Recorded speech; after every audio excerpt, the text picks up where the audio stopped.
One of the purest forms of motorsport is the traditional hill climb, the concept being that you arrive with your car, put your helmet on, strap yourself in, drive up the hill, get a time and go back home.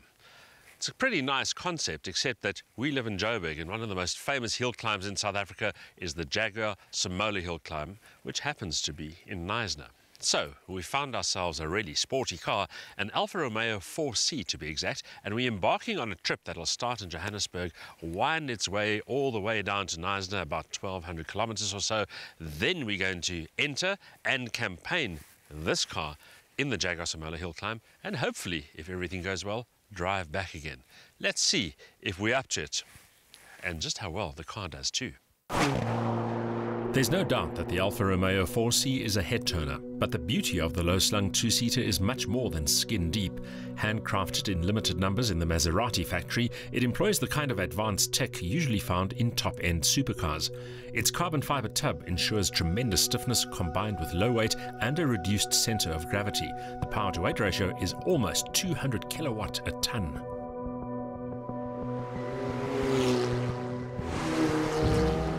1,200 kilometers and 10 hours later, we finally arrived at our planned destination, of course, Knysna, and not only Knysna, but more specifically, the Jaguar Simola Hillclimb. This is going to be our steed on the event. It's also been our steed for the trip down. And to many people, you'd either have a race car or you'd have a road car. We believe that if you are clever about what you choose, you might be able to do both. So I can tell you that as much as people might think this is going to be a hard, uncomfortable, uncompromising car, we've actually done this journey up to now in a reasonable amount of comfort, and it has been a lot of fun driving it. But now, talking about fun, the real fun starts, because we're about to attempt conquering the hill in this Alfa Romeo 4C. The 4C's cabin is not the most spacious, but it's good enough for two adults and certainly comfortable enough to tackle long-distance journeys. The slim bucket seats are surprisingly supportive, and the interior appointments include luxuries like aircon, cruise control, remote central locking, digital instruments and a sound system.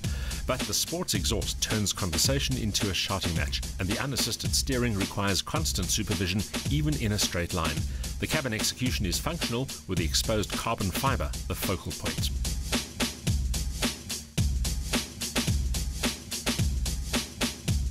While the Alfa underwent some last-minute pre-event preparation, the action at the Jaguar Simola Hillclimb was already hotting up. Friday is devoted to Classic Car Friday, which sees an eclectic collection of machines from yesteryear racing up the hill. The 39 entries ranged from this superb Corvette Roadster to various MGAs and MGBs, a clutch of classic Porsche 911s and several American muscle cars, to less common models like the Marcos GT, a priceless Bugatti racer, and a loud and proud Pontiac GTO.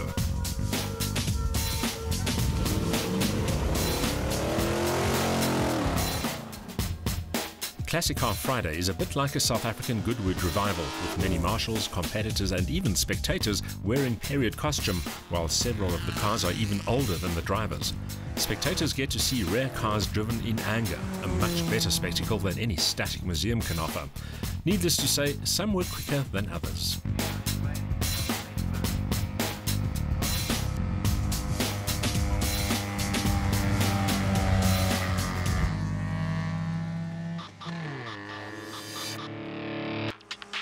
Among the many classic Jaguars flying the British brand's flag at the Hillclimb was Dick Sorenson's Jaguar D-Type replica, which still looks as desirable now as the originals did many decades ago.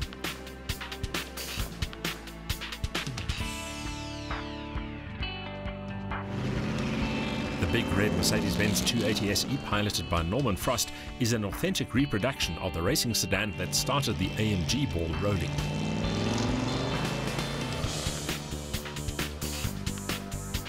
But at the sharp end of the classic Conqueror field, the car to beat was Charles Arton's Martini Racing liveried March 79B Formula Atlantic race car. The single-seater stormed up the hill in a best time of 46.2 seconds, beating the beautifully turned-out Porsche 911 RSR of defending champion Franco Scribante by just more than half a second.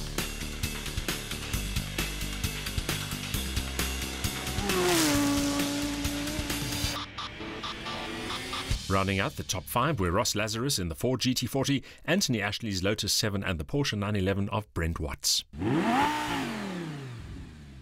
Time for a break, but we'll be back with more action from the Jaguar Simola Hillclimb. And then we get behind the wheel of the manual transmission Subaru WRX.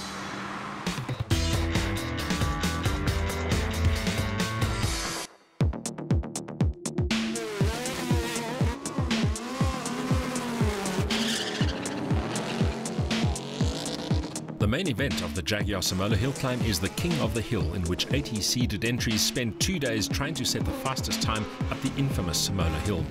One of the crowd pullers was the Nismo Nissan GTR R35, campaigned by Craig Zank. This is a GTR 35, but it's a Nismo 001. So it was the first Nismo ever made as a GT3 car from the factory. First couple of runs were really scary. But once you get a feel for the track, we're having an absolute blast. It's really, really awesome. Another fast machine was the ex-Barber Dodge Series Reynard, now used by the Fantasy Racing Training School and driven here by Mike Verrier. These cars were initially raced in America. Jackie Schechter won the 1995 Barber Dodge Series with it, and the cars were brought in 10 years ago into South Africa.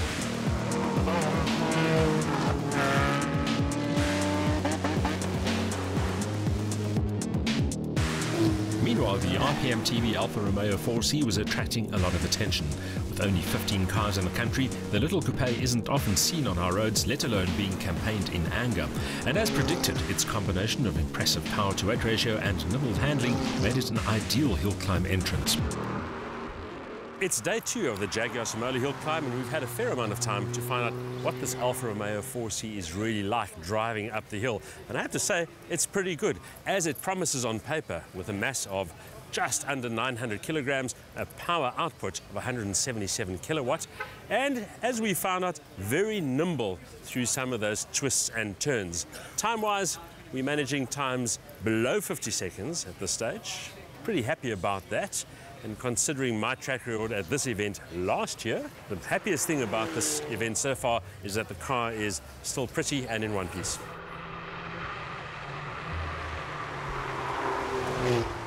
A best qualifying time of 48.3 seconds made it the quickest two-wheel drive in its class, just behind a gaggle of four-wheel drive Mitsubishi Lancer Evos and a modified Volkswagen Golf R.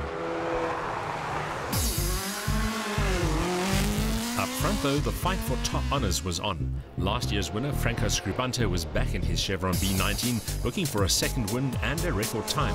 But despite some blistering qualifying runs, his final time wasn't good enough.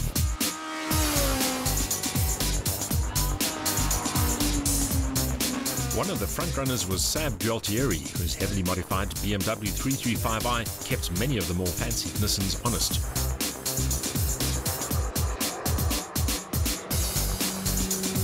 However, the man on a mission this year was Des Goodsight, who brought a 1600 horsepower Nissan GTR R32 to the Jaguar Simola Hillclimb with only one objective: to make the King of the Hill title his.